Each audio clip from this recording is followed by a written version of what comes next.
Praise the Lord. Welcome to showers of blessing. దేవుని కృపలో భద్రపరచబడి నూతన దినంలో ప్రవేశించాం. ఈనాటి దేవుని వాగ్దానం: నీ వాక్యము నా పాదములకు దీపమును, నా త్రోవకు వెలుగునై ఉన్నది. Your word is a lamp to my feet and a light to my path. 119వ దావీదు కీర్తన 105వ వచనం. Praise God. ఈ నూతన దినములు దేవుడు మీ కొరకు సిద్ధపరిచిన ప్రతి దీవెన ఆకాశపు వాకిళ్లు విప్పి మీ మీద కృమ్మరించునుగాక. మరి ఒక నూతన దినాన్ని ఆరంభిస్తున్న నేపథ్యంలో ప్రేమ కలిగిన వాగ్దానము ద్వారా దేవుడు మనల్ని దర్శిస్తూ ఉన్నాడు. ఒక దట్టమైన అడవిలో లేదా గాఢాంధకారంలో నడవాల్సి వచ్చినప్పుడు ఒక చిన్న టార్చ్ లైట్ ఎంత అవసరమో మనందరికీ తెలుసు. మరి ఈ లోకం అనే చీకటిలో ఎన్నో శోధనలు, మరెన్నో గందరగోళాల మధ్య మన ఆత్మీయ ప్రయాణం ఎలా సాగుతుందో ఒకసారి ఆలోచించండి.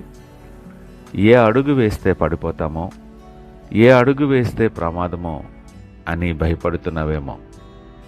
ఈ ఉదయకాలం కీర్తనాకారుడు పలికిన మాట ద్వారా మన జీవితంలో ఉన్న ప్రతి అయోమయాన్ని తొలగించి దేవుని వాక్యమనే వెలుగుతో నీ భవిష్యత్తును స్పష్టం చేయబోతున్నాడు దేవుడు. ఈ ఉదయకాలము దేవుడు నీతో మాట్లాడుతున్న మాటను లోతునకు పరీక్ష చేస్తే మొదటిగా నీ పాదములకు దీపము అన్న మాట ఉన్నది. దీపం మనకు కేవలము తర్వాత అడుగును మాత్రమే చూపిస్తుంది. అంటే దేవుడు మనకు ఒకేసారి 10 ఏళ్ల భవిష్యత్తును చూపించకపోవచ్చు, కానీ ఈరోజు మనం వేయాల్సిన సరైన అడుగును ఆయన వాక్యం ద్వారా చూపిస్తాడు.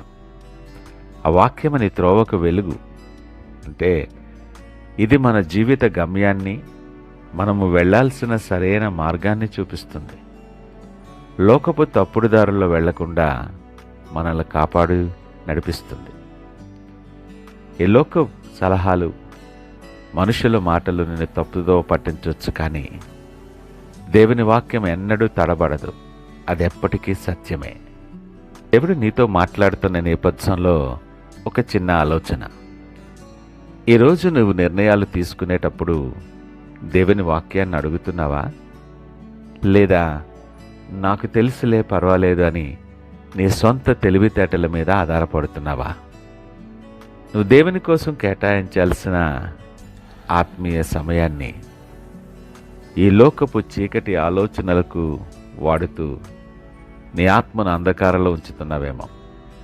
ఒకసారి పరీక్షించుకో. పశ్చాత్తాపం అంటే వాక్యాన్ని పక్కన పెట్టి నీ ఇష్టానుసారంగా బ్రతికిన కాలాన్ని ఒప్పుకోవటం. బైబిల్ నీ ఇంట్లో అలంకారంగా ఉందా, లేక నీ ప్రయాణానికి మార్గదర్శిగా ఉందా?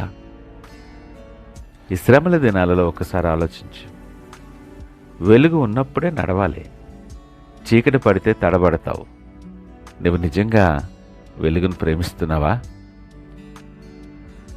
యేసు ప్రభువును కూడా సాతాను శోధించినప్పుడు వాక్యం అనే ఖడ్గంతోనే విజయం సాధించారు. ఈ 40 దినాలు నీవు నీ పాత అజ్ఞానాన్ని విడిచిపెట్టి ప్రతిరోజు వాక్యాన్ని ధ్యానించు.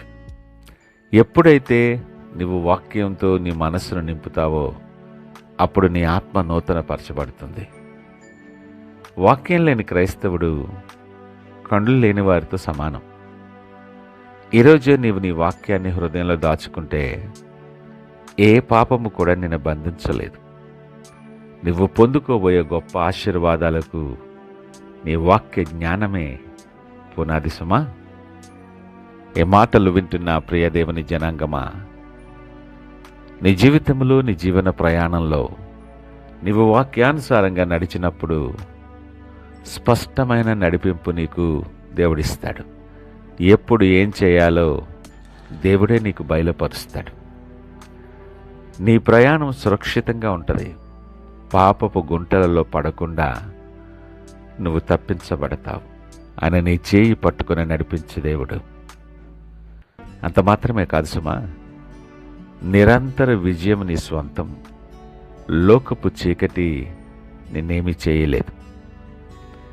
ప్రియ దేవుని జనాంగమా, చీకటిని చూసి భయపడకు. ఎంత గాఢాంధకారపు లోయలో నువ్వు సంచరించాల్సి వచ్చినప్పటికీ వాక్యాన్ని వెలిగించు. నీ దారి నీకే కనిపిస్తుంది. ఒకవేళ ఇప్పుడు కూడా నువ్వు అయోమయ స్థితిలో ఉన్నావేమో, ఏ నిర్ణయం తీసుకోవాలో తెలియక కొట్టుమిట్టిలాడుతున్నావేమో, ఒకసారి ఆయన వైపు చూస్తూ మనస్ఫూర్తిగా, ప్రభువా, నా స్వబుద్ధిని నమ్ముకోకుండా నీ వాక్యం మీద ఆధారపడే కృపను ఇవ్వమని ప్రార్థన చేయి. ఆయన దగ్గరికి వచ్చి వారిని త్రోసివేయని దేవుడు ఆయన. అయ్యా, నీ వాక్యమే నా దారికి వెలుగుగా ఉండునుగా కానీ ప్రార్థన చేయి. నీ ప్రార్థన అంగీకరించువాడు. నాకు మొరపెట్టుము, నేను నీకు ఉత్తరమిస్తానని వాగ్దానము చేసిన దేవుడు నమ్మదగిన సహాయకుడు ఆయన.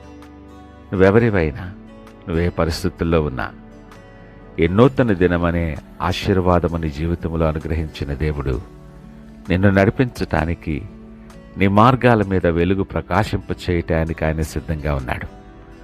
విశ్వాసముతో ఆయన వైపు చూస్తూ ప్రార్థనతో ఈ దినాన్ని ఆరంభిద్దామా? ప్రార్థించుకుందాం. మహోన్నతుడు, నమ్మకమైన మా యేసయ్య, స్తోత్రాలు. ఈ ఉదయకాల సమయం మాతో మీరు సూటిగా మాట్లాడినందుకు మీకు వందనాలు. అయ్యా, నీ వాక్యము ద్వారా మమ్మల్ని వెలిగించినందుకు నీకు వందనాలు తెలియచేస్తున్నాం. మా జీవితాల్లో ఉన్న చీకటిని నీ వాక్యము ద్వారా పారద్రోలమని ప్రార్థన చేస్తున్నాం.